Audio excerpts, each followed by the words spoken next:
یہ بات ہے 1988 کی، جب ویب تو نہیں تھا مگر 60,000 کمپیوٹرز اس دور میں آپس میں ایک دوسرے کے ساتھ جڑے ہوئے تھے۔ یعنی پوری دنیا میں 60,000 کمپیوٹرز ایک دوسرے کے ساتھ کنیکٹڈ تھے، جسے وہ آپس میں کمیونیکیشن کرتے رہتے تھے۔ اس دور میں یہ 60,000 کمپیوٹرز بڑی بڑی آرگنائزیشنز کے پاس ہی ہوا کرتے تھے، یعنی جیسا کہ بڑی یونیورسٹیز جہاں ریسرچ ہونا ہوتی تھی یا گورنمنٹ ہی ان کا یوز کر سکتی تھی۔ تو تب 1988 میں اس دور میں ایک شخص سامنے آتا ہے جو کہ ایک بہت ہی ہارڈ کور لیول کا پروگرامر تھا، جس کی پروگرامنگ اور کوڈ لکھنے کا اسٹائل سب سے الگ تھا۔ یہ شخص کمپیوٹر کے بارے میں بہت کچھ جانتا تھا کہ کمپیوٹر کیسے کام کرتا ہے۔ یہ بات ہے 1983 کی، جب وہ شخص کمپیوٹر سکلز کا عجیب طریقے سے یوز کرنے لگتا ہے،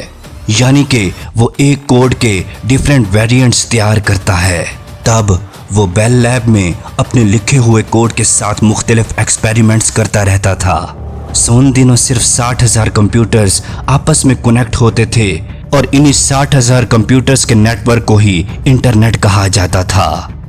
تب اس شخص نے سوچا کہ کیوں نہ انٹرنیٹ کے بارے میں مزید جانا جائے کہ یہ انٹرنیٹ کام کیسے کرتا ہے اور کس طرح سے انٹرنیٹ کا یوز کرتے ہوئے یہ 60,000 کمپیوٹرز آپس میں کمیونیکیٹ کرتے ہیں۔ اس وقت اس شخص کی انٹینشنز بری نہیں تھی، بس وہ انٹرنیٹ کے بارے میں ہی جاننا چاہتا تھا۔ انٹرنیٹ کے بارے میں اچھی طرح سے جاننے کے لیے اس نے اب ایک سافٹ ویئر ڈیولپ کیا۔ سافٹ ویئر کے اندر ایک عجیب طریقے کی ولنریبلٹی تھی، جس کے بارے میں وہ خود بھی نہیں جانتا تھا کہ اس کے ڈیولپ کیے ہوئے سافٹ ویئر میں ایک ایسا بگ ہوگا جو کہ پوری دنیا کے انٹرنیٹ کو تباہ کر کے رکھ دے گا۔ اس شخص کے بنائے ہوئے سافٹ ویئر میں کچھ ایسی بگز تھیں جس وجہ سے سافٹ ویئر جس بھی مشین میں انسٹال کیا جاتا تو وہ سافٹ ویئر اس مشین کا یوز کر کے اپنی مزید کاپی سافٹ ویئرز ڈیولپ کر لیتا تھا، یعنی وہ خود بخود ہی اپنے کلون سافٹ ویئرز بنانے لگ جاتا تھا۔ اسے دیکھتے دیکھتے وہ ان 60,000 کمپیوٹرز میں ورم کی طرح پھیلنے لگا اور یوں وہ سارے کے سارے 60,000 کمپیوٹرز کمپرومائز ہو جاتے ہیں۔ وہ شخص جس نے وہ سافٹ ویئر ڈیولپ کیا تھا، جو سافٹ ویئر ایک ورم کی طرح کام کرتا تھا،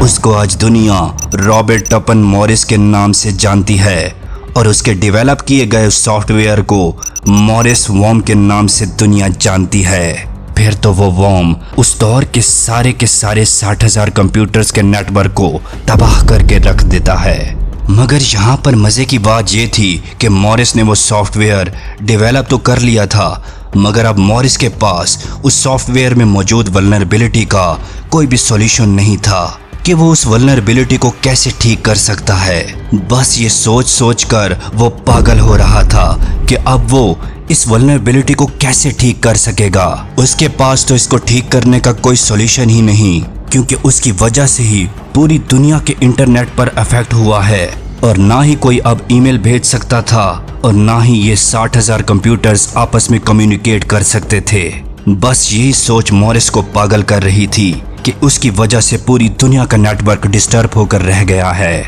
اس نے پینک میں آ کر اپنے دو دوستوں کو اس ورم کے بارے میں بتایا کہ اس نے تو ایک عام سا سافٹ ویئر ڈیولپ ہی کیا تھا، لیکن اس کے اندر موجود ولنریبلٹی پوری دنیا کے انٹرنیٹ کو تباہ کر جائے گی۔ ان دونوں دوستوں میں سے اس کا ایک دوست اسے مشورہ دیتا ہے کہ وہ اپنی اس غلطی کی معافی مانگ لے اور سب کچھ میڈیا پر آ کر ایکسیپٹ کر لے کہ اس سے ان انٹینشنلی یہ غلطی ہوئی ہے، جبکہ اس کا دوسرا دوست اس کے ساتھ غداری کرتا ہے اور وہ خود جا کر میڈیا والوں کو انفارم کرتا ہے کہ مورس نے ہی یہ ورم ڈیولپ کیا ہے، جس کی وجہ سے پورے انٹرنیٹ کو تباہ و برباد ہونا پڑا۔